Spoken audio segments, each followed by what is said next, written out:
I mean, everybody is afraid to fail, but what exactly are you afraid of when you fail? Is it you're afraid of what people are gonna think? Are you afraid of letting people down? Is it you're afraid of, you know, there has to be kind of like some other reason, or not other reason, but an explanation for that fear.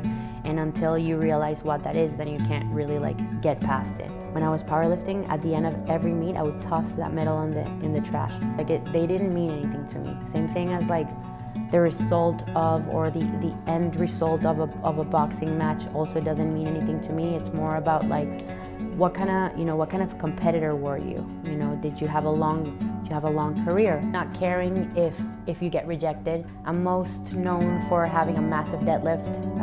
I was able to do 4.5 times my body weight, and I just always felt like I had a chip on my shoulder. You know, like I had to prove to them that I could do these things. It's Jordan Mulligan from the Mulligan Brothers, and today's interview is with Stefi Cohen, 25 times world record holder in powerlifting, one of the founders of Hybrid Performance Gym, Hybrid Performance Method, founder of multiple other companies, now professional boxer, extremely successful influencer, a doctor. The list goes on. Stefi is just such a cool person and an extremely talented and impressive and highly driven individual, somebody who extremely motivates myself, and I know extremely motivates my sister as well.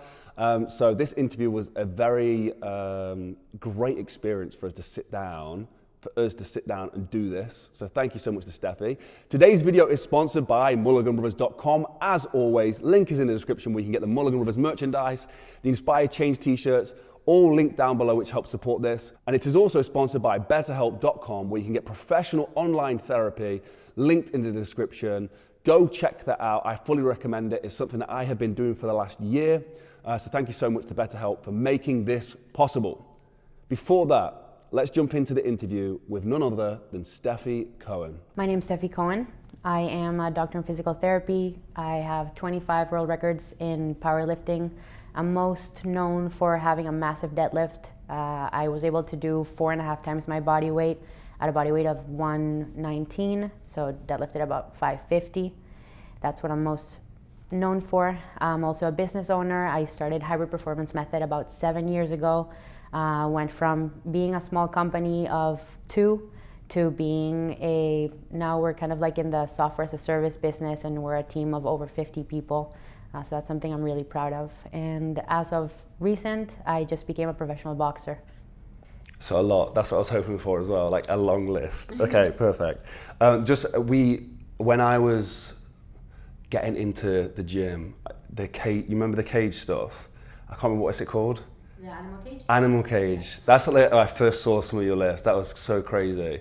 I mean, what's that experience been like, going from the powerlifting to the social media side of things as well? Like, was there a point where like that kind of stuff that it took off? Like, do you remember that kind of, that moment? Yeah, so I've been involved in sports since I was 8. I started playing soccer, made it to professional soccer back home in Venezuela, where I'm from. Played for the national team for about 5 years, and then came to America with a big dream of becoming a professional soccer player, playing Division I and all of that stuff. I ended up getting into school, playing Division I for a year, then transferring over to Miami and just focusing on school. And then at that point in time, I was just not ready to give up the dream of being an athlete, and it was just such a massive part of my identity at that point in time that I just felt really empty without it. And that kind of started for me a discovery phase of other sports that I could do, but always with the intention of trying to be the best at it. So it's like, for me, sports are not, obviously they're enjoyable, but I don't choose them based on pure enjoyment. I choose them rationally based on my skills and talents and what I can realistically be really good at. Not necessarily the best in the world, but up there, you know, being up there with the best. So I got into CrossFit because that was the cool thing to do back in 2011 when I started. That is what kind of got me into weightlifting. My biggest strength when I was playing soccer Division I was, my biggest weakness was my strength.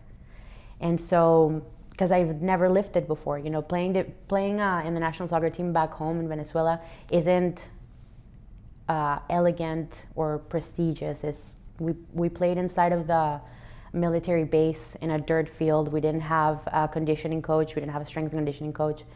So I'd never been in the weight room. So getting into CrossFit, again, my biggest weakness was strength.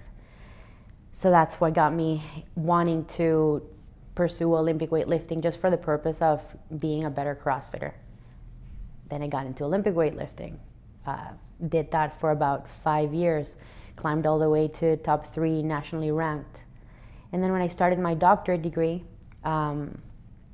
obviously it came a point where I had to choose. It was another fork in the road where I had to choose again between focusing on my studies or focusing on a sport that is so both physically and mentally demanding. Olympic weightlifting is. And at that point in time, I started getting into powerlifting and genuinely didn't like it. But I knew that I had a natural aptitude for it, just based on how quickly I was able to progress and how fast I was able to adapt to the training and learn the movements. So I saw an opportunity there. And going back to your question about how did my training in social media kind of started, that was, you know, towards the beginning stages of Instagram, and I was genuinely just using Instagram to document my training. No, I never started doing that with the intention of getting famous or anything like that. And I was always authentic and genuine, and I feel like people saw that. You know, I wasn't trying to sell anything. I wasn't trying to show off or anything. It was just literally a journal, a digital journal of my lifts. That was what it was. And little by little, I started realizing that people found my discipline and my passion, my love towards self-improvement inspirational. And that's what kept me wanting to post. And then as I got into graduate school and I developed a deeper understanding of training and the human body, I wanted to share with people what I was learning, especially because I remember being in undergrad and being so confused with all the information that was being put out there. You know, you have magazines, Men's Health, Women's Health, this one, that one, Cosmo, and they're all telling you something different. The media tells you something different. The people that you look up to on social media tell you something different. And not only is it different and confusing, but it's not based on science. And so then my goal became to obviously share my own fitness and training, but most importantly to debunk the biggest myths and misconceptions in fitness. And that's kind of like how I started molding my social media out of, again, an authentic and genuine want to help people understand health and fitness better. I see that with the content that you put out, the educational side, but I really see the inspirational message. Like, it's so good, at least. Like, and it's like, obviously, it's what we want to be able to do as well. But yeah, I absolutely love it. Talking about early days, like going back to early days, like growing up in Venezuela, like what was it like? So you was born in Venezuela? Yeah, born and raised in Venezuela.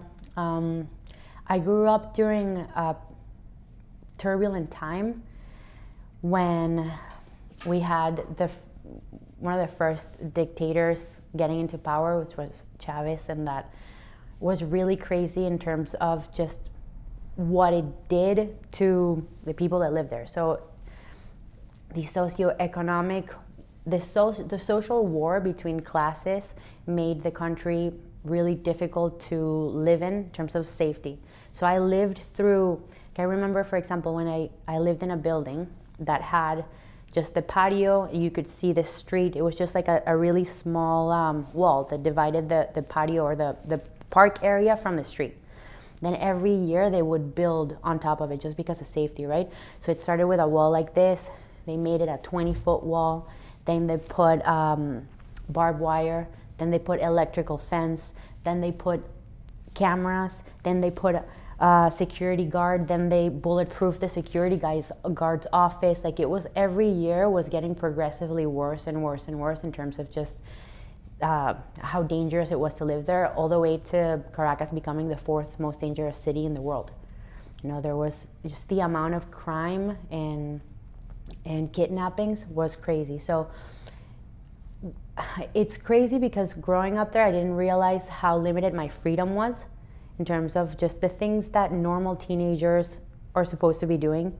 We didn't have any of that, like we didn't just go to the malls with our friend or took a road trip or anything like that. Pretty much you just live in a neighborhood and you just move from your house to your school, from your school to your house, from your house maybe to the movie theater or to a friend's house and back. So I didn't have a lot of freedom there, but obviously there's a lot of pros to living in a country like that in South America. The food, the people, how close everybody is with their family. I had my grandparents, which lived like a few blocks away from me, all of my cousins, my brothers, my sisters. You have like this really close, tight group of family and friends that you grow up with and essentially you die with. That's kind of like how that circle moves. So moving here, that was the kind of biggest culture shock, was just being alone and not having access to my family and normalizing that, because here it's pretty common that you just kind of go to college and then you move to wherever the next opportunity is. I guess, yeah, that's what I miss the most about that. Did you have early influence? Like, can you look back now and go, like, these people, this situation influenced who I am today, like my mindset? Yeah, definitely. I don't remember a time in my life where I remember thinking about following a path or being like the rest or being normal. I was always striving for more. I don't know if it was because of my family, the way that I was brought up. So a pretty demanding family in terms of the expectations that they had for me, for my life. They were, from a very young age, they were kind of wanting to steer me in the direction of going to be a doctor or going to be a lawyer, and me never being interested in that led me almost to want to prove myself in other areas and wanting to prove to them that I could create my own path that was independent of their expectations and their beliefs of what success looked like, if that makes sense. So my mom's side of the family, it's all like doctors and lawyers, super formal, traditional, conservative, Jewish, Hispanic family. And so when I started developing an interest for sports, usually sports that are more kind of in the male-dominated area, it created a lot of confusion for them and led to them not wanting to necessarily support that or be a part of that.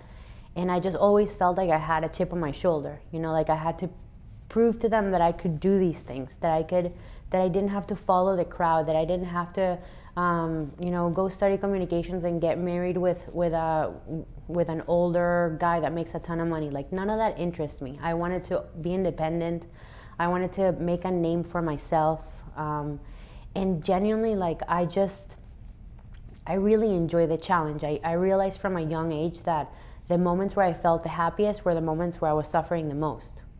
So that just kind of became part of my life motto. Like, anytime that I'm too comfortable, something needs to change, and I need to chase something that's really, really difficult. And yeah, it's a lot of rambling, but I think like the mix of that is what made me the way that I am now. A bit fucked up in the head. How did you, at a young age, reach that conclusion? Like, when you were suffering, that you're the happiest at that point? I think it was the feeling of attaining a really difficult goal, like the feeling that you get after going through hardship and then being able to come out on top. That just felt so good.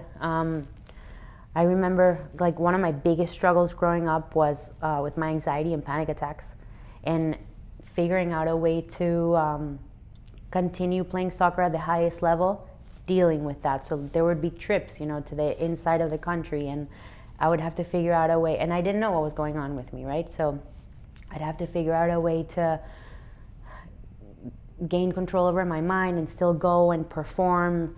And I think, like, being able to do that, going through those feelings of absolute terror, which that's what a panic attack is, going through that and being able to still perform and winning championships and earning titles like most valuable player of the year, stuff like that. Just the feeling of being able to overcome, come out on top, and then being recognized, I kind of became addicted to that feeling. I don't know if like consciously I came to that conclusion when I was younger. A lot of the conclusions that I got to came from being more mature, older, and then just introspection and thinking back at things, why I did certain things, or how did I end up here, or how did I develop this mindset. So I don't think consciously I knew it at that time, but it definitely became a pattern in my life. So then early adulthood, going into the lifting side of things, did that mindset start to develop even more through that process of going into the gym, lifting heavy weights? Yeah, absolutely. Trying to think. Yeah, man, I mean, anytime that I tried something that was really difficult, and again, that I had the talent, skill, aptitude, and passion to develop into that, that's something that I always leaned into, especially if there was a challenge. That's one of the things that I love the most about boxing. Obviously, with powerlifting, I think one of the reasons why I didn't love it right away was because I felt like it was too easy. It was like, every week I'm getting stronger, and now what? Okay, a year into it, I broke a bunch of world records. What kept me in there was being the best at something. And I didn't necessarily enjoy the sport per se, but I loved being the best at something and winning competitions and getting recognized. Everybody does, If you say that you're not doing something, if you say that you don't care about attention or praise, like, you're lying. We're all human, and even though it might not be your motivating factor to do something, it feels good, right? So that's what kept me in powerlifting. But that's what I love the most about boxing, is just how brutally difficult it is and how challenging it's been to develop into that sport. So, I mean, you've kind of answered this, but I'd be interested in hearing a little bit more on it. Is basically you're talking about choosing a hard path on almost every occasion. What? Yeah. This. How? For a normal person, someone might go, well, or in fact, I would say for every human being, our natural state is to choose the comfortable path. So how do you change that and decide to take that path? I think it comes from a mindset of one, a life worth living, really living and going through emotions, good ones and bad ones, accepting that that's what makes you alive. Being upset, being sad, being depressed, being excited, failing, doubting yourself, like all of that range of emotion is what makes you feel alive. So that's part of it, wanting to live a life that's worth living, but really, really living. And then the other thing is, like, I'm always motivated to take the hard path because I want to be able to, when I'm in my deathbed or when I'm old, I want to be able to tell a cool story. Like, even, and again, subconsciously, like when I used to travel when I was younger, like to South America or Asia or wherever I got myself in trouble, I would purposefully choose things that would go wrong, just for the sake of a story. Like, for example, I went to Colombia to train for 3 months for Olympic weightlifting with the national team there. And I wanted to go from one city to the other. And I had the money to pay for an airfare. Like, it wasn't that much. It was like an $80 flight. It was either an $80 flight that was 45 minutes long or like a 10-hour bus ride through like the middle of nowhere in the mountains. And I'm like, all right, what would be a cooler story? Obviously, I chose the bus. It ended up being an absolute shit show. Got into so much trouble with like militaries coming in and out, drunk people in the back of the bus. Like, it was an absolute insanity.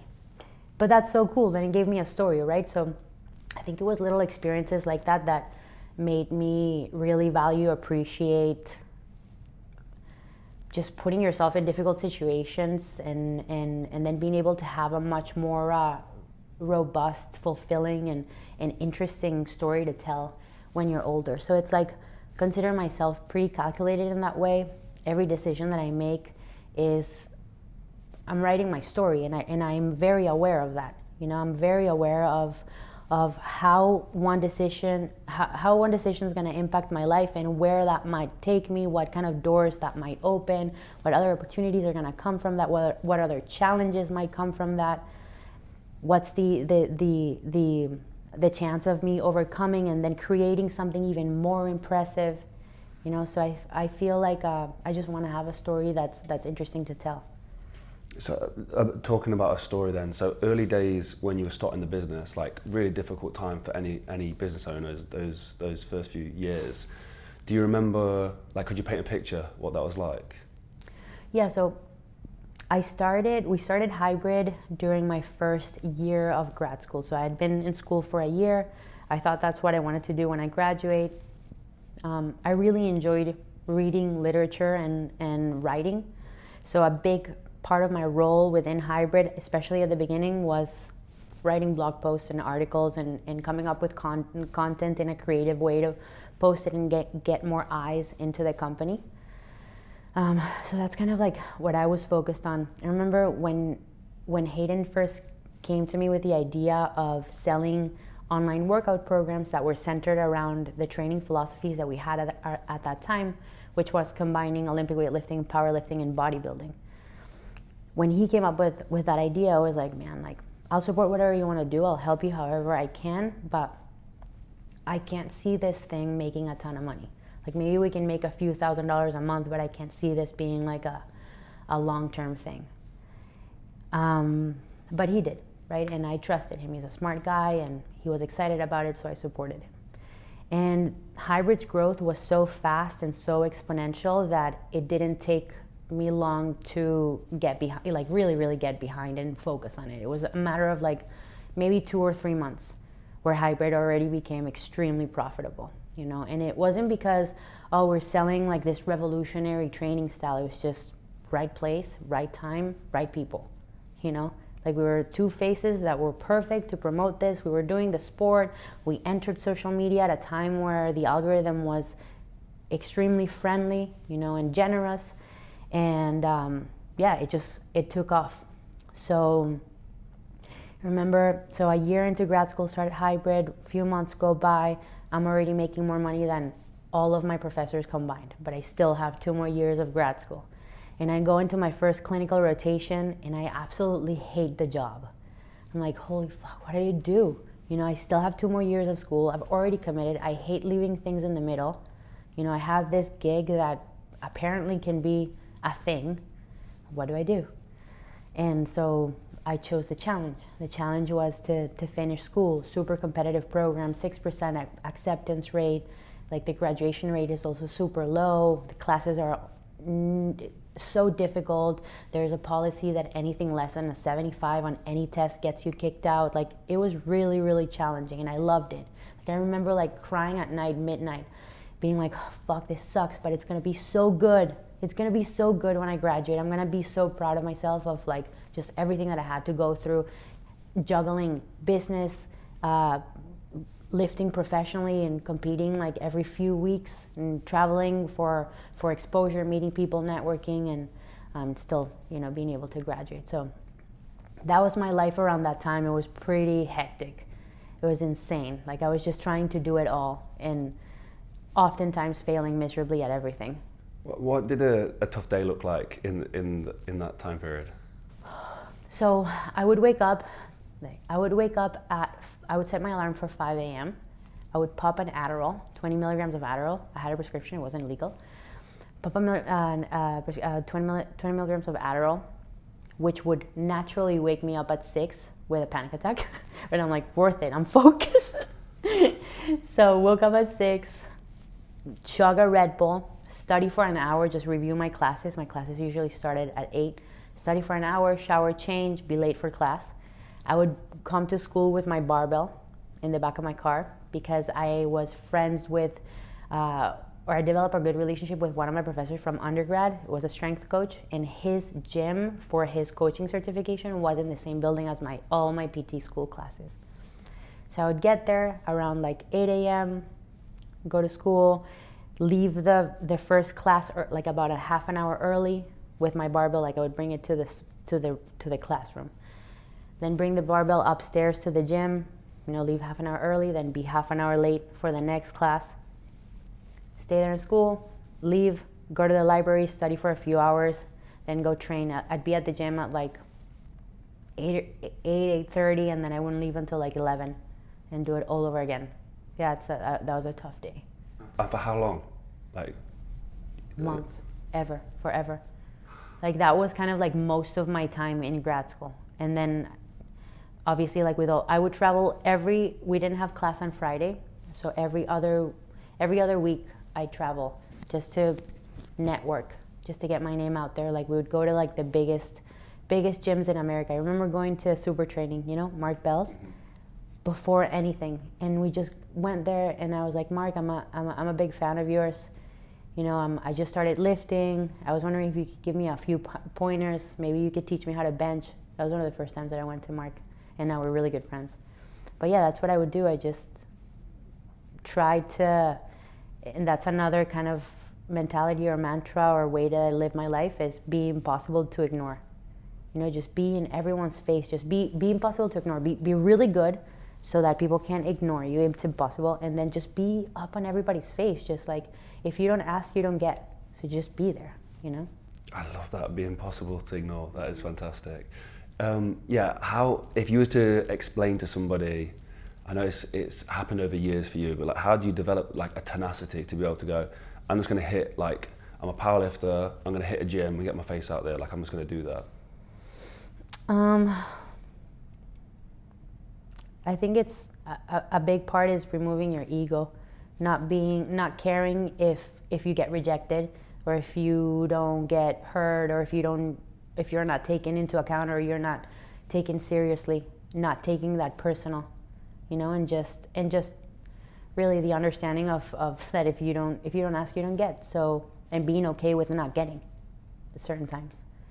How would you describe your mindset? Like if you was to explain the way that you feel your mindset is to somebody, how would you describe it?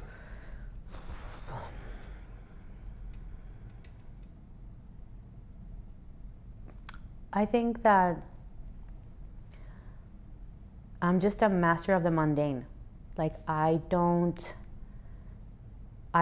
let my emotions influence what I have to do on a day-to-day basis. Like I just try to stay stoic most of the time. Like I try not to get too excited about anything, not too upset about anything. Just I try to kind of cruise by and do what I need to do on a daily basis, even if it's just a little bit. And I think that understanding of what consistency actually is, that's kind of what makes my mindset what it is. A lot of people think that consistency is like showing up every day at 100%, but consistency is just showing up every day a little bit, Some days you show up 100%, some days you show up 5%, and that's totally cool, that's fine. So I'm just really good at doing boring shit for long periods of time, like way longer than anybody else could do that for. And I proved that with weightlifting, with powerlifting. It's two sports that are extremely boring, where you're like just coming to the gym every day, not making progress. You know what that is? For like 10 years. And the longer that you're in the sport, the less progress that you make. It's the definition of insanity. You're coming in, you're doing the same thing over and over again, and you're seeing no results. Sometimes you might not get a PR in like 3 years, and you're still there, trying to add more weight with like you're almighty and falling short of your goals, but you just keep doing it, keep doing it, and then one day maybe you get a breakthrough. I think that is where the biggest mistake is made. Like so many people, they come with that intensity, but like they can't do it. You can't sustain that. They can't sustain it, yeah, and they'd be better off doing 50% for 10 years. Like, yeah. So that, I mean, just a quote just that came off your Instagram is discipline over motivation. Mm-hmm. Like, I'd just love to hear a bit more on it. I mean, it's exactly that. It's like, it's just doing what needs to be done when it needs to be done, independently of how you feel that day. It doesn't matter that you don't feel like going to the gym, that you don't feel like sitting down and working on your side project, that you're sad, that your boyfriend dumped you, that just nothing should come in between you and your goal, and you should just always try to be chipping on something, trying to get better at something. And that's what discipline gives you. It's like it's it's the ability to ignore your emotions and do what needs to be done. Have you ever had like a life event that has knocked you off, completely off the path? If you have, like, how did you get yourself back on track? Yeah, so I mean, a lifelong struggle with mental health. When I first started experiencing panic attacks and anxiety, that I became conscious about what it was. I was 13. Never took medications or anything like that, just because that was a time where it was so, it was almost like frowned upon to take meds. Like, it was like you're crazy if you're taking meds. And so my parents never let me. I was able to manage that. I was going to a counselor and things got better. And it got to a point where I thought that that never happened to me again, that I was like fully in control, and that was a chapter that I closed and was never gonna revisit. And during grad school, like around that time of when things got really stressful with like competing, starting a new business and trying to pass my classes, and actually like going into the clinic, doing my rotations and being face to face with people that needed my help and my expertise, that was just, it was so stressful and so much pressure just from so many angles, that triggered a panic attack, the panic attacks again. And I just didn't know, it was so long ago that I had overcome them, that I didn't know how I was gonna do that again, or if I was gonna be able to stay focused in school and continue passing my classes, having that looming feeling of terror over me always. And that was really, really tough, because I was literally living with panic attacks 24/7. Like, it would wake me up at 3 a.m. with a panic attack, with my heart rate at like 120, and had no idea how I was going to deal with that. And also, I'm in another country, I don't have my same therapist. I don't even have like, you're young. I was 24, 23, 24. I don't have a primary care physician. I don't have like a psychiatrist. I didn't need it, right? I was immortal. Like, for me, nothing bad will ever happen to get, that mindset when you're young, that nothing can happen to you. And yeah, so I definitely didn't have the systems in place to deal with that. And that was brutal. I just didn't know if I was gonna be able to stay in school even, and just kind of had to stuff everything down and pretend like I was fine all the time, and still keep showing up to school feeling like absolute garbage, and still continue showing up to competitions, having a panic attack right before a lift, stuff like that. And yeah, it was brutal. How did you get back? Lots of therapy.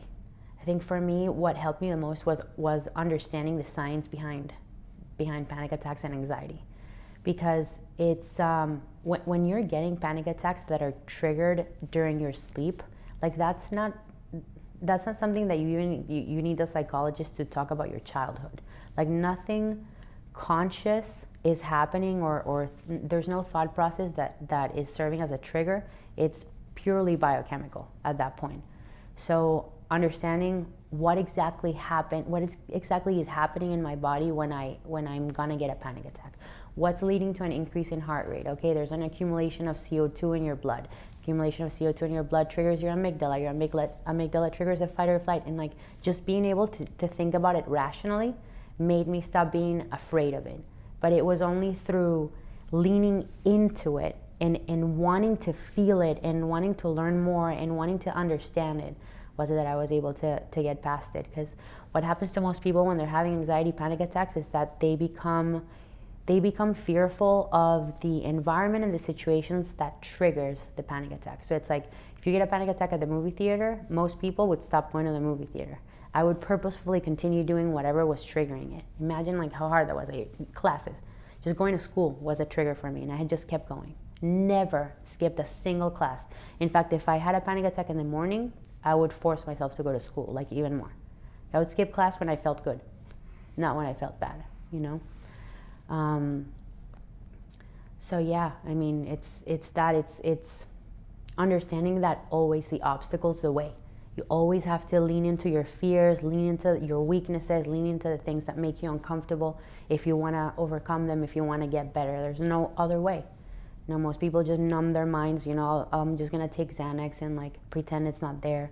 But it's like, that might provide you with a temporary relief for a short period of time, but it's not really gonna help you long term the next time that you have, a major life event that is a trigger. So for you, because it's really strange that you say this, the panic attacks. I recently had a stretch of it, and it only happened in my sleep. Like I'd just burst out of my sleep, and at the time, and recently, I recently getting therapy for it.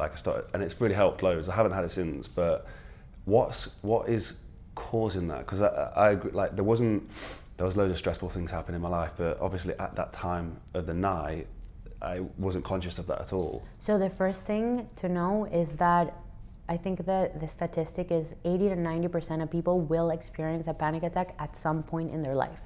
So just understanding that is normal. There's literally nothing wrong with you. There's nothing wrong with anybody that experiences a panic attack. We live in a world where stress is it's common, the amount of stress and the type of stress that we have is just so constant that it can accumulate and then lead to those instances of just everything being bottled in and coming out as a panic attack. So just understanding that it's nothing, you're not crazy. That's the first thing that one thinks. And especially you're having a panic attack, you literally think that you're losing your mind, But that's also understanding that is a side effect of a panic attack. It's gonna alter your state of consciousness and even your beliefs. It's gonna catastrophize all of your fears. It's gonna make them seem massive, Do you remember how you felt after the panic attack was gone?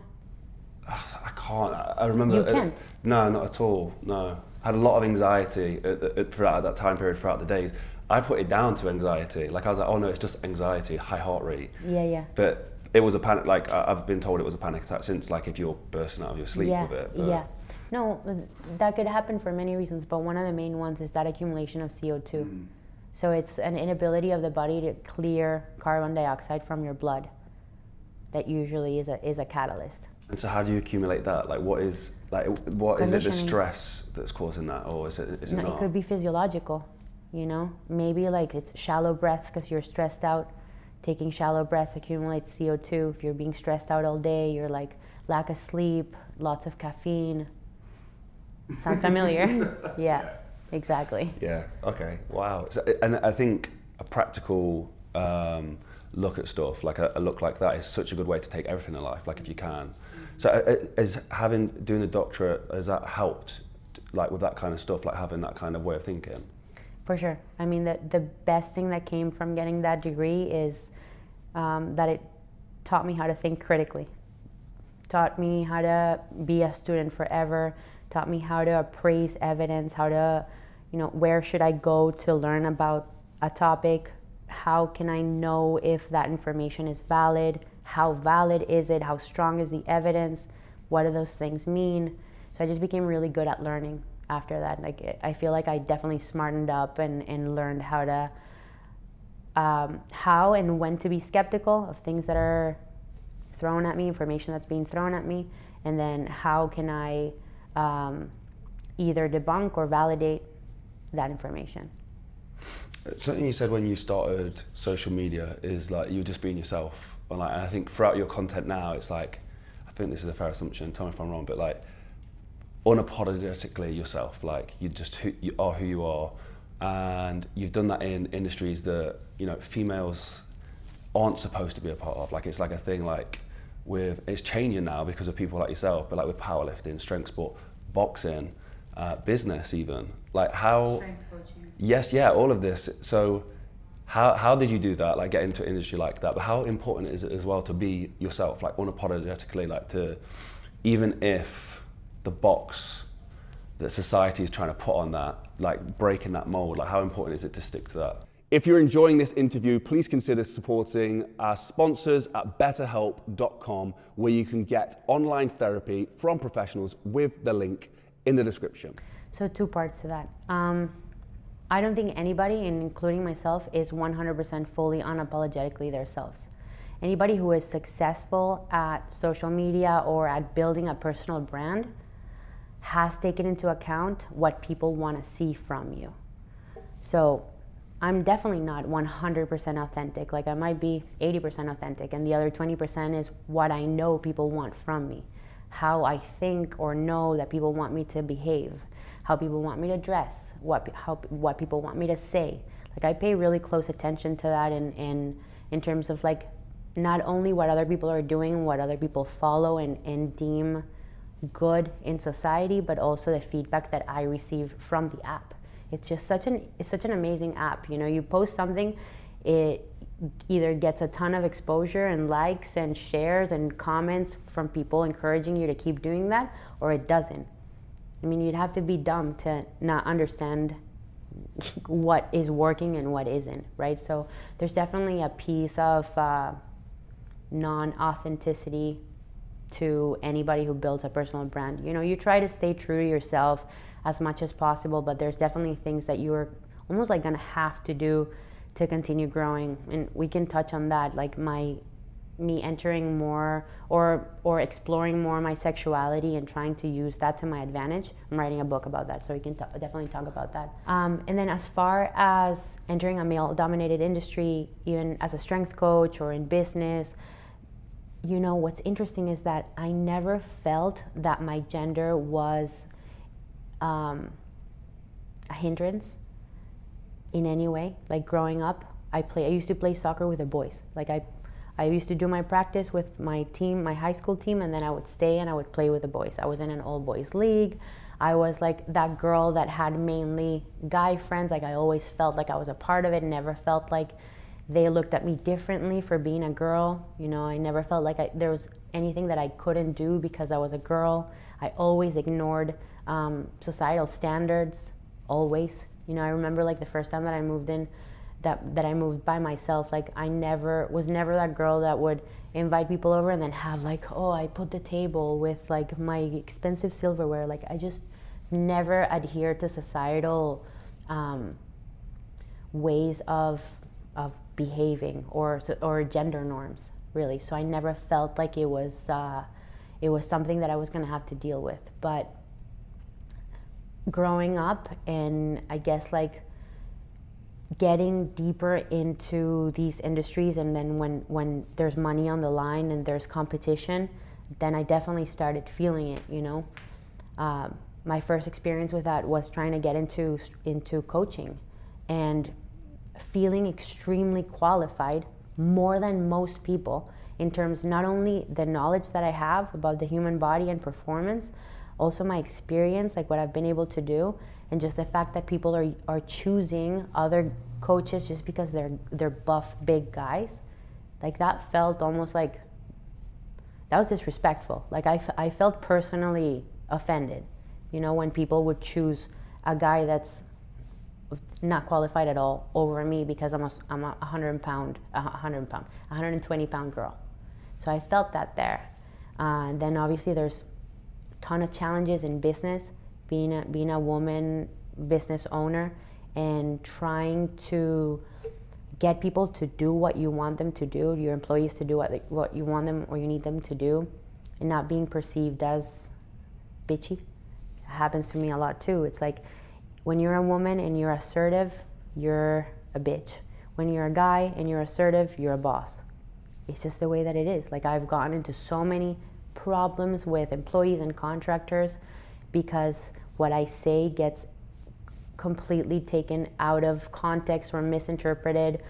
My tone gets misinterpreted. That's been a massive challenge, to the point where I've really had to step down from that role, from being in a position of authority or power, because it was creating so much conflict. And I definitely, you know, I do have a strong personality, but I attribute most of it to the fact that I'm a girl giving guys orders, and that hurts their ego a little bit, you know. And yeah, I mean, as far as sports go, there's an undeniable difference between compensation and coverage of male sports and female sports in every single sport that I've been in. You know how much money they paid me when I played professional soccer back home? $50 a month. 50. Like, that's a joke, you know. And then in powerlifting, I guess I was lucky because I was undeniably just the best. So I did get equal amounts of media attention, exposure, and opportunities. But now with boxing, I mean, we see that all the time, right? Like the highest paid female boxing fight of all time, I think, was this one, Katie Taylor versus Amanda, and I think they both made like $1 million, something like that. When the highest paid boxing matches was Canelo at $125 million. That's a big gap. You know, that's a big gap. And I have a lot of thoughts and ideas of why that's the case that I talk about in my book, but maybe we'll talk about that some other time. Yeah, I'd love to. Just on that subject is, I was having this conversation recently. What would be the best to create change? Would it be to infiltrate something like boxing and turn and close that gap, or make it the gap equal, or would it be better to create something new? Like as a female, like being a business owner, like you can be in charge of that and create something and break that mold, or would it be best to take over a company, become the CEO? I mean, I don't know. I think a lot has to happen to create long-term sustainable change, especially in sports for women. But I think a big part of it starts with the institutions that provide these opportunities. Just trying to get them to understand that we need their support in order to grow the sport. You know, there needs to be more women headlining main events. There needs to be more main card fights at Madison Square Garden, or like even in the UFC or any sport. Like the coverage needs to be, there needs to be equal amounts of coverage, if not more, for girls. And they need to stop focusing their marketing and their media on women's sexuality, because that's another big part. It's like, it seems like a lot of the women that make it big in sports are women that look the par according to societal standards of beauty. So women who are more risque and open about their sexuality and post pictures in bikinis, those are usually the girls that these institutions, that are kind of favorites for these institutions, because they sell, right? Sex sells. The main audience for sports is guys. So they're selectively choosing to promote girls who look a certain way and who are willing to promote themselves in a certain way so that they get more eyes. So that also needs to change. You know, the opportunities need to, the spotlight and the opportunities need to be presented to people who have earned a spot in the sport based on their actual talent and skill, not based on the way that they look. So there's a lot, you know, I don't really know what the solution really is, but there's a lot that needs to happen. So in terms of like, is there a thought for you, like you say you had this chip on your shoulder, are you going into boxing with that chip on your shoulder? To prove myself? Yeah, or even to prove that kind of to prove yourself, but to prove that cliche wrong, to prove that, you know, the females can headline boxing events and can be absolutely. I mean, I love being able to be part of a movement like this, and it's like I'm getting it at the right time for something like that. You know, I'm getting it at a time where women's boxing is finally getting some attention, and I'm definitely happy to be able to contribute positively to that as well. But yeah, I mean, no, I mean, I don't feel like I have a chip on my shoulder anymore. I feel like I've, as awful as this sounds, that I'm not complacent. I hate thinking that I'm complacent in any way, because I always want more, but I feel like I've already, at least to myself and to my parents, I've already proven that I can in fact create my own path, that I can figure out ways to do what I love, make money, and provide myself with the lifestyle that I want through an unconventional path, or an non-traditional path. So I don't feel like I have anything to prove anymore in terms of just success, financial success, or even like, I don't know, sports. But I think now I'm doing it more for me than from anyone else. And I think that's the main difference between boxing and any other sport that I've ever done. It's like I genuinely feel like I'm doing it for me. Do you remember the first boxing moment, like getting into a ring and doing your first workout, getting punched in the face for the first time? Do you remember what it was like? Yeah. Man, I had been craving for so long doing something athletic. Like I spent 10 years lifting weights. So I spent 10 years moving in literally one plane of motion, just up and down for 10 years. And I've always known that I'm super athletic. You know, I played soccer. I'm fast, I'm explosive, I'm powerful, I'm strong, I'm coordinated. I can pick things up quick. So I was just so excited to be able to showcase that athleticism. And I remember just the first time that I ever sparred, it was against my coach, and he hit me in the face. I didn't know how I was gonna react, but he hit me in the face, and it was such an exhilarating feeling that was the moment we stopped the spar, and I was like, yeah, this is the moment that I just realized that I definitely want to do this. Like, I enjoyed that. It doesn't bother me at all. You know, yeah, it hurt me, but it doesn't bother me at all, and I definitely want to do this, and I want to continue improving my skills, and yeah. So what does the boxing day look like now, like the way you train now? So now I'm training mainly with Dr. Pedro Diaz, who's a world-class boxing trainer, and he's over at this place called Tropical Park, just beautiful. So usually my training starts at 7 a.m. So I wake up around 5:30, have breakfast, go train at 7 to 9. It's like boxing specific training, and then in the afternoon is some other type of training, like either conditioning or even more specific one-on-one pad work to work on something, a strategy or a tactic to prepare for a spar session, for example.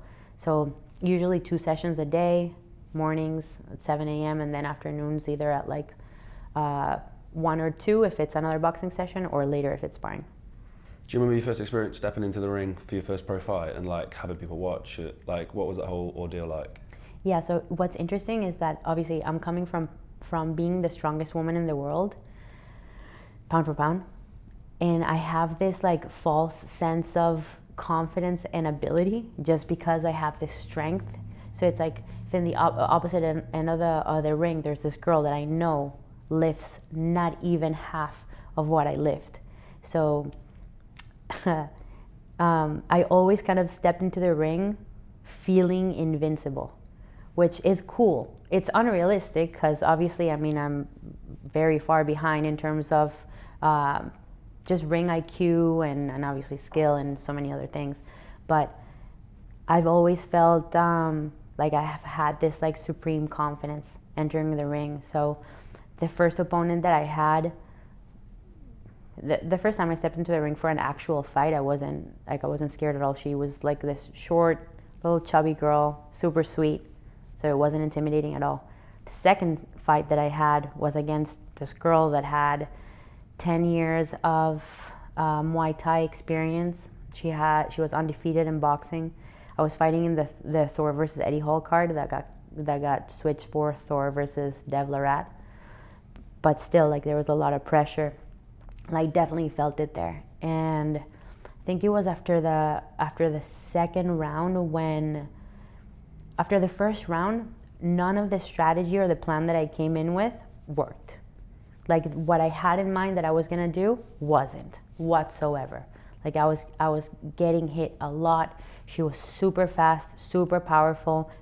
I broke my nose. It didn't stop bleeding. I was out of breath.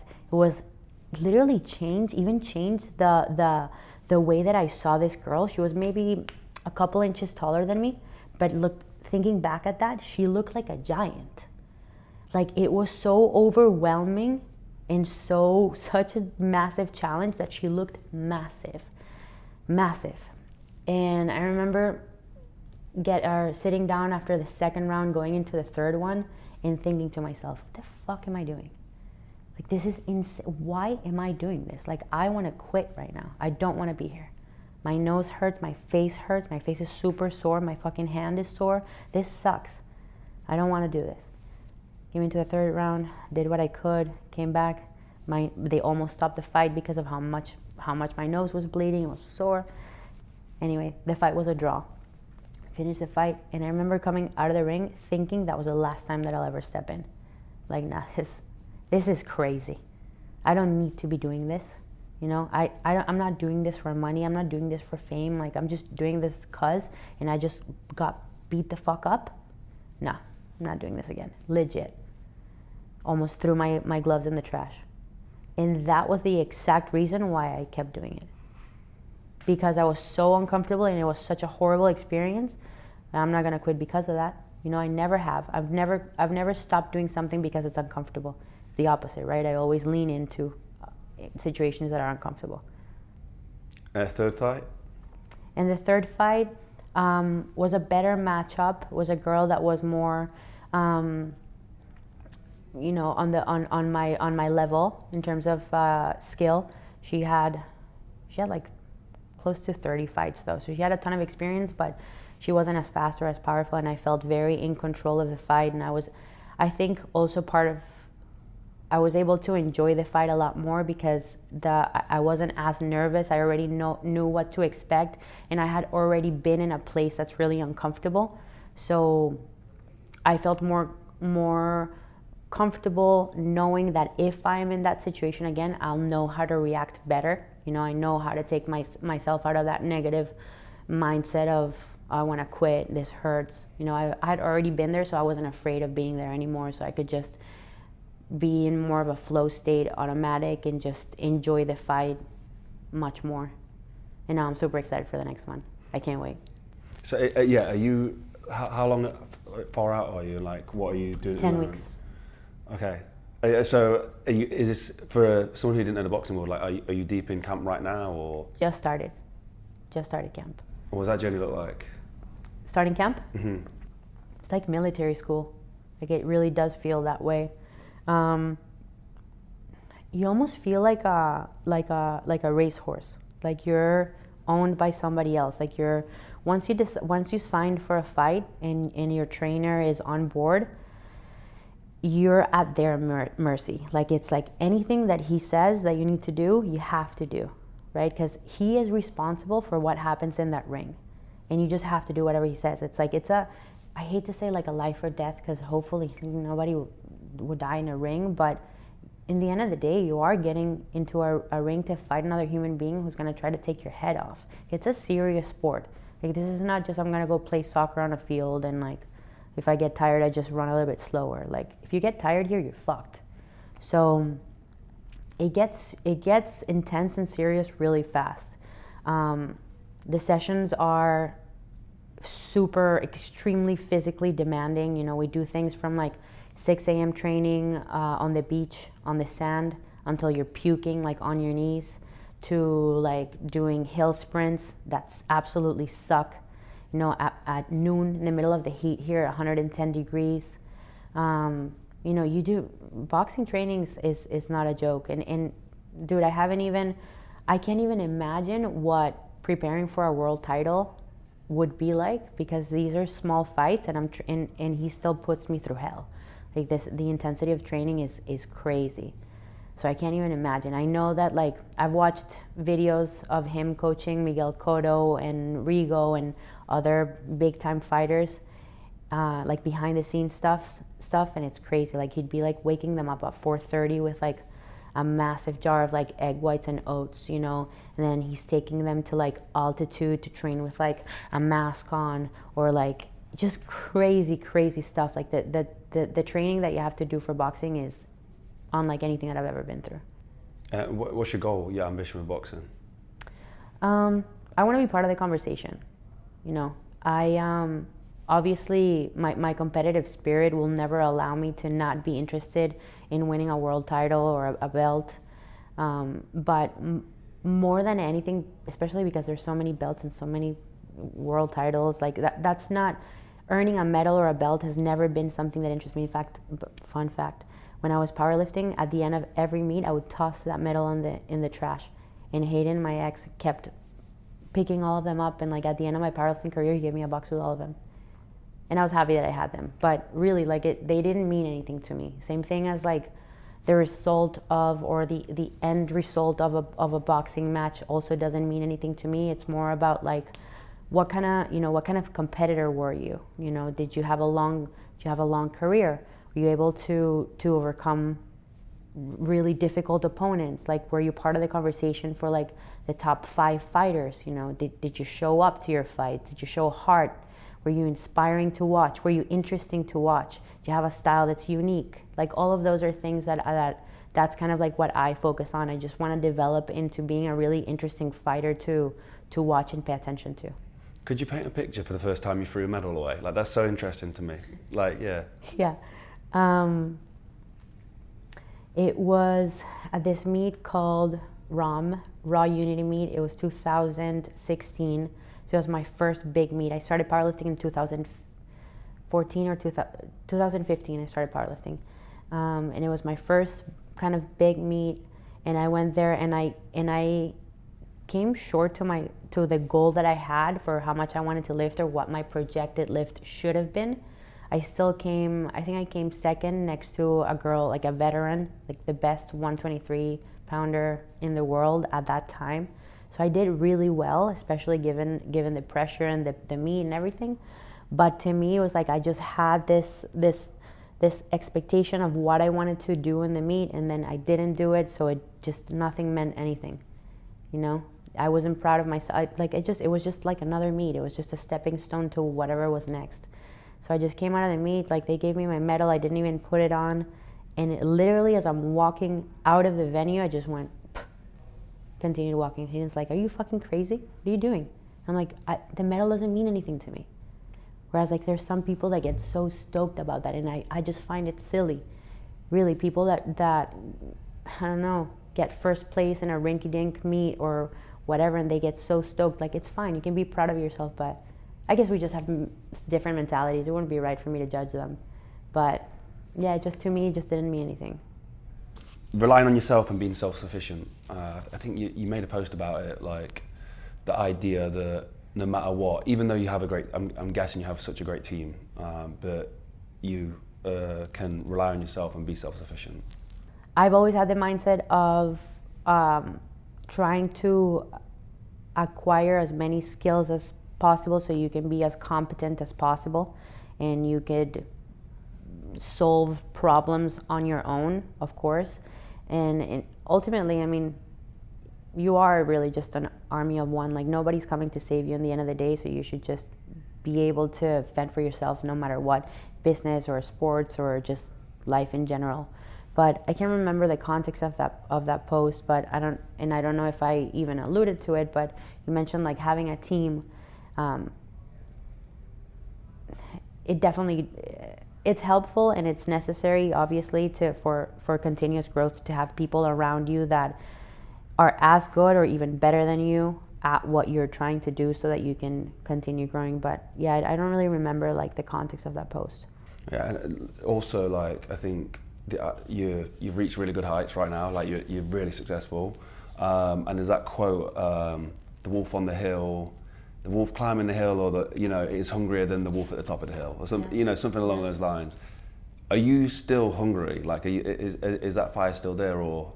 So I think, that's kind of like a blessing and a curse. But part of my personality is that I feel like I'm never fully content with anything.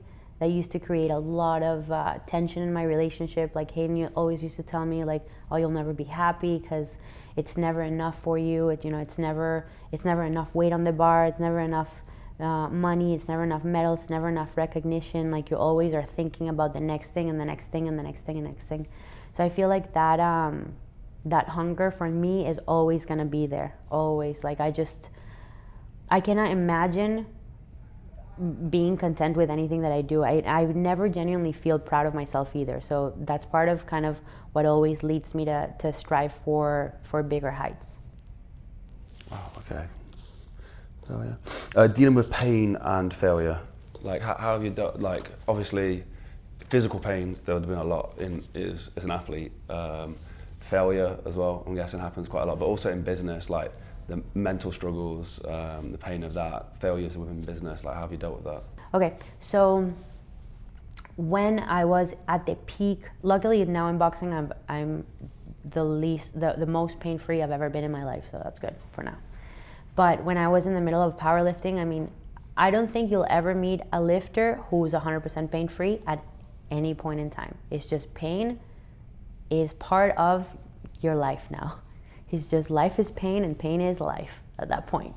You know, you never go into training feeling 100% pain-free, and that's just kind of, you really do become desensitized to it. You know, you know the type of people that like the regular fitness goers that goes to the gym and has like a nagging knee and completely stops doing legs because of that? Well, that doesn't exist in powerlifting. In powerlifting, there's just 3 movements, and no matter what, that's the only thing that you can do to get better, independently of how much pain you're having. So you really do learn to desensitize and quiet that pain alarm, and learn how to not interpret that pain as something bad. It's just something. It just is. It's just an experience that is influenced by your beliefs and your past experience with the environment and movement. So it's an interesting part of pain science, really. Like, powerlifters do that naturally just because you kind of have to, but that is the newest science of pain, is exactly that. It's like pain is kind of like a smoke alarm, and it goes off for no reason sometimes, like just like your smoke alarm when you're cooking bacon. It doesn't mean that your house is burning down. It doesn't even tell you anything about how much smoke there is. It just tells you that there is smoke, but maybe it's not dangerous. You know, you're just cooking bacon. Maybe it's not even a threat.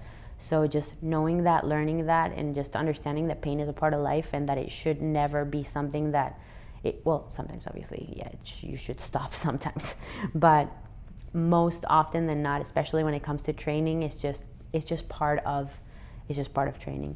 Then as far as like setbacks go, I mean, I've had so many just throughout my athletic career in general. So many times that I've reached for the sky and came so short of my goals. That was one example, like that meet. But like that, there's many others meets where there's one meet where I didn't even get a single squat.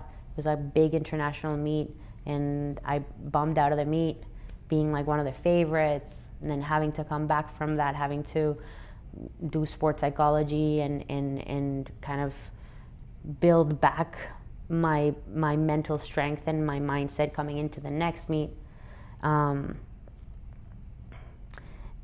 So I think like everybody is afraid to fail, but what exactly are you afraid of when you fail? Is it you're afraid of what people are going to think?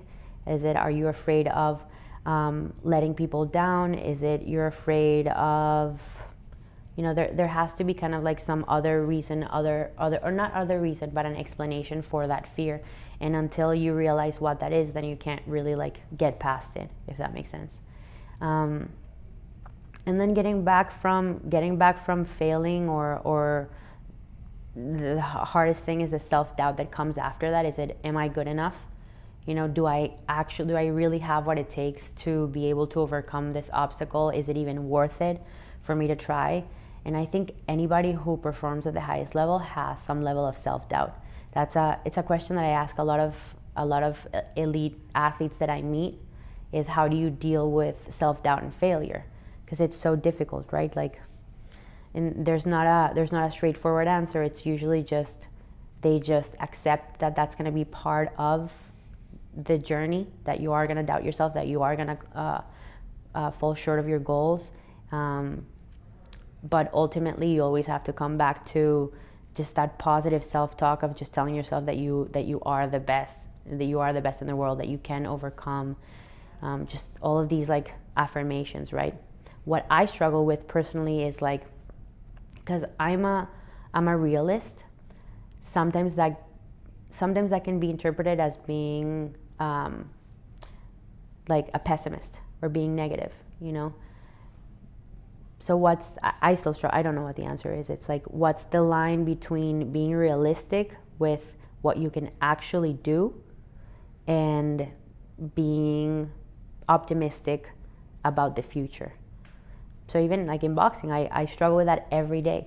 You know, I get in the ring and like something, whatever, I just feel uncoordinated that day, and I'm like, what the fuck? You know, like, can I actually do this? Like, am I wasting my time? Should I be spending my time doing something else? Because in the end of the day, like I'm very aware of how limited time is, and how limited my athletic life is as well. So that does worry me at all points in time. And I don't know. I guess nobody has the answer of can you make it or not, or is it worth it or not. But you just kind of have to just enjoy the ride and take it for what it is. And then just onto business is like, you've answered that so well, but specifically, do you remember a moment in time that was like a huge setback in business? Yeah. So that was it's actually pretty recent, you know, up until this year / last year, we had no setbacks. Like we had pretty smooth sailing, constant exponential growth. We're able to thrive, like save a ton of money every month, and we're doing great. We continue expanding into like other areas like apparel, for example, started a podcast, opened a gym, started nutrition coaching. So we were able to like build multiple verticals under the assumption that everything that we touch turns to gold kind of thing. And obviously with the awareness of the role that luck plays in all of this, like there's a massive luck component. Nobody who achieves a high level of financial success does that without luck. Like right place, right time, right people. And I think it was like after the pandemic where we started struggling with our apparel, actually. And we had to make a ton of changes. We had to pivot. We had to cut back on a lot of the operations on the apparel side, hire people that we couldn't necessarily afford. So we went from being able to save a lot of money to struggling to pay everybody every month at that point, because we were losing so much money from the gym because it was never a focus. It was just something that we had there just to train and to meet people. And we had the apparel that was a fun project, nothing that we ever thought that could make millions of dollars. It was just something fun, but we started bleeding in those two areas, and that posed a massive threat for the sustainability of the business and led to us having to make changes, fire people, pivot, rethink our strategy, double down on the things that make us money, and completely eliminate things that don't make us enough money.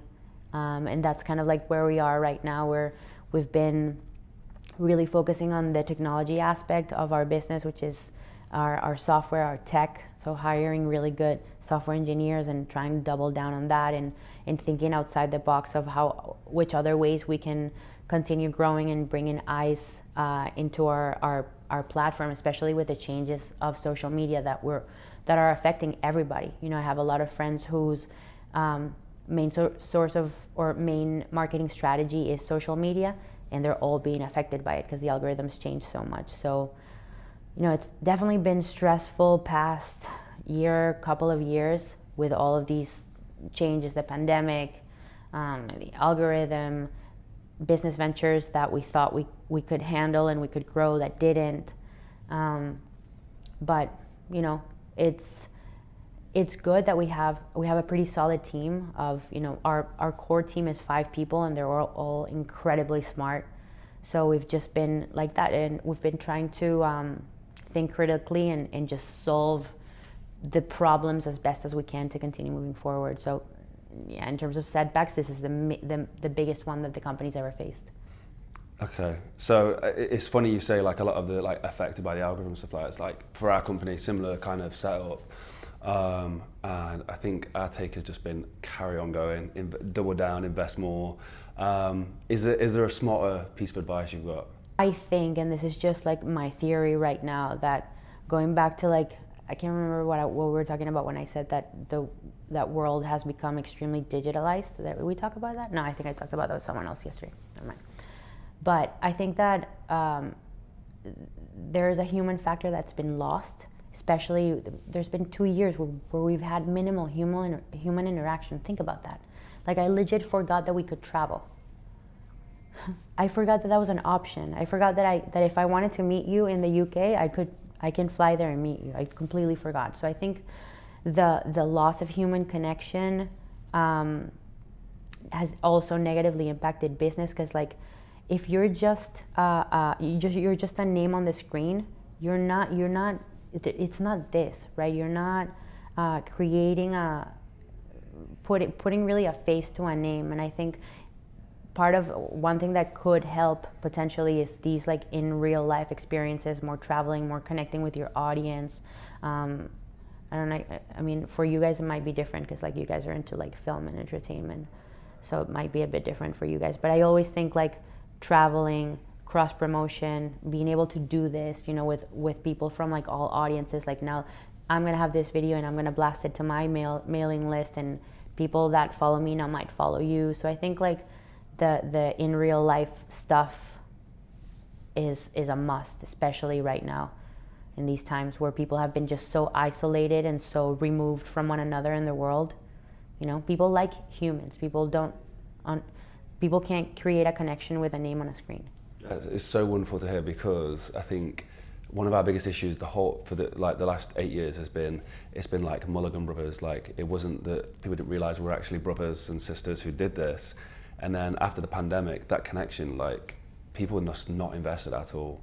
So it's nice to start to put our face to it a little bit, and that has helped a lot. Could you list your lifts and like body weight that you was at the time when you did those world records and stuff? Yeah, I always competed at the same body weight, at least like for the most notable competitions. Competed at 123 in the 123 class, but I always weighed in a bit lighter at like 118 or 119. And my best lifts were kilos or pounds or both? Pounds, let's go pounds. Pounds? Yeah. Okay, so a 5'10" squat, which is like 230 kilos, a 242 bench, which is 110 kilos, and a 250 kilo deadlift, which is 550-ish, something like that, at 120. And then, yeah, the book that you're working on at the moment, like, very interesting, like the way that you spoke about like a social currency of, well, we were speaking about this yesterday, but like a social currency in, there's loads of different things, but you're talking about like sexuality. Is that what the book's mainly based on? Yeah, so during the lockdown, I met this couple, Orangutan. I don't know if you've seen him. Like, they do mainly like OnlyFans photography and videography. And it's this couple, they're both from my hometown, from Venezuela, but they've made a really good name for themselves. They have like 2 million followers on Instagram. They're absolutely crushing it. And I met them through a mutual friend, and the guy, Mike, he was like, man, you're really beautiful. Like, have you ever thought about doing like a photo shoot for you? And I'm like, honestly, no. You know, for the last 8 years, all the photo shoots that I've done are for the purpose of like just showing my muscles, like training or showing a movement or, you know, promoting a product. Like, I've never thought about doing a photo shoot where the set focus or the center of attention is my body. And I don't know if I even, and I told him, I don't know if I even feel comfortable with that. Like, I remember telling him, I'm not like, I don't look like the other girls that you shoot for. I'm not sexy, I'm not like super voluptuous. I have a very different body type. I'm like really lean and like square and have a ton of muscles and veins, and it's just, I don't think like I'm the type of girl that you want to even shoot. And he's like, oh, don't be silly. You know, he's really big into like promoting different body types and spreading the notion that every body is beautiful in their own way, and that beauty comes from like who you are as a person. He's really big into that. Like, he really spreads that message, and it really resonated with me, made me feel more comfortable about trying something like that. And even just that conversation made me realize how low my self-esteem really was. You know, I genuinely didn't consider myself beautiful. I always kind of relied on my grit, drive, and intellect to get attention. I never even thought that people wanted to look at me because of the way that I looked. I didn't consider myself attractive. And because the thought of that shoot was uncomfortable, I did it. And I go there, and they had my outfits planned for me. It was like a bunch of bathing suits, and they did my makeup for me and my hair. I had my hair down wavy and like this exaggerated makeup that felt so foreign to me. It felt like it wasn't me at all, and it didn't feel authentic to who I was. But I was like, I mean, nobody has to see these pictures. You know, if anything, this is just an experiment. It's just an experiment for me to see how I would feel, and to try to feel what these models feel like when they get all dolled up and like people tell them that they're beautiful. Like, I don't know, maybe I like it. So I remember like being super uncomfortable and like apprehensive to doing certain poses, or even just like being in front of the camera in front of other people just half naked. And a few, like 10-15 minutes into the shoot, he shows me his camera. He's like, look how beautiful you are. And I saw it through his lens, and I'm like, damn, like, yeah, that's cool. Like, I actually do look like all the other models in my own way. You know, I have nice legs, I have a nice butt, I don't know, I have nice shoulders, I'm tan, I like my skin color. I just like saw myself through his lens, and it was really empowering. And it gave me a lot of confidence, because I hadn't seen myself, I hadn't even thought of myself as like somebody who can be attractive, right? And that was crazy to me. That's kind of like how I started getting more interested in exploring my sexuality and my femininity, because for so many years I had shoved that to the very bottom of my personality. I leaned so hard into being an athlete, and all of the qualities and characteristics that define an athlete, like being assertive and aggressive and driven and stern and harsh and like wearing baggy clothes. And I was so comfortable being more masculine and so uncomfortable being feminine, that I was like, wow, I definitely have to explore this other side of me that is undeniable. I am a female, you know, and there's nothing wrong with, it should never put me down, or it should never make me unprofessional to be wearing a bathing suit or to wear lipstick and makeup. Like, people shouldn't really interpret that as I'm less legit, or I'm not I don't know as much. You know, it shouldn't be something that would put me down in any way professionally. And I just really started getting more interested into that dichotomy and psychological dichotomy of female athletes. And I came across this concept called the female athlete paradox, which is this dualism that exists in every female athlete. That's exactly what I'm describing. Like, I found out that it's extremely common to feel the way that I was feeling, which was like so conflicted with the two identities that you have, the masculine athletic identity, and then the one that you are, which is a female. And having ignored for so long the need for praise of like you as a woman, you know, it feels really good when people tell you that you're pretty, that you're sexy, that you're wanted, that you're desirable, you know. And I had just spent my entire life, literally 28 years, completely ignoring that part of me, and not even acknowledging that it exists. And that's how a lot of female athletes feel. They feel like they have to suppress their femininity in order to appeal to what people would consider acceptable or normal. Because like any other dualism, like for example, the color black or white, there's also a middle ground, a gray. Like, there's people's minds, some things can't exist in the same place or in the same person. The sexy athlete is one of them. That's why when somebody challenges that, it gets so much attention. Like my friend Valerie Loretta, for example, who fights for Bellator, she went absolutely viral because after smashing this girl in the face, like she knocks her down, and then she's an MMA, knocks her down, and then she's on the floor, and Valerie's like bleeding out of her nose, like smashing her like as hard as she can, like a savage, like an animal. And at the end of it, like when they stop the fight, she goes and does like this like super girly salsa dance that's like really sexy, and she went viral because it's so interesting to see. You know, it's uncommon and it's so interesting to see, but it exists. It is like we all, not all of us, but a lot of us do experience that. And that's the central topic to the book that I'm writing. It's called Beauty's Ugly Side. So I go in depth to just the history of beauty, like how did we go on to develop societal standards of beauty, who determines that, what is beauty, the influence that the media has had over the past 100 years on what we consider beautiful and what we don't. And then obviously like more current topics with like social media, magazines, people taking control of how they want to be perceived through like not having to rely on big companies, big television companies, photographers to express themselves. You know, you have social media, you can portray whatever image of yourself you want, right? Like it's unrestricted. And then obviously like a bunch of interviews of other female athletes, that some of them who lean really far into that sexuality and actually capitalize on that, like use that as a main means of marketing and to generate more money for themselves, to land sponsorships and whatnot. And then the other side, which is like girls who absolutely refuse to do any of that out of morality. So I also explore that, like the concepts of like integrity, morality, culture, religion, and how that affects like the way that they want to portray themselves.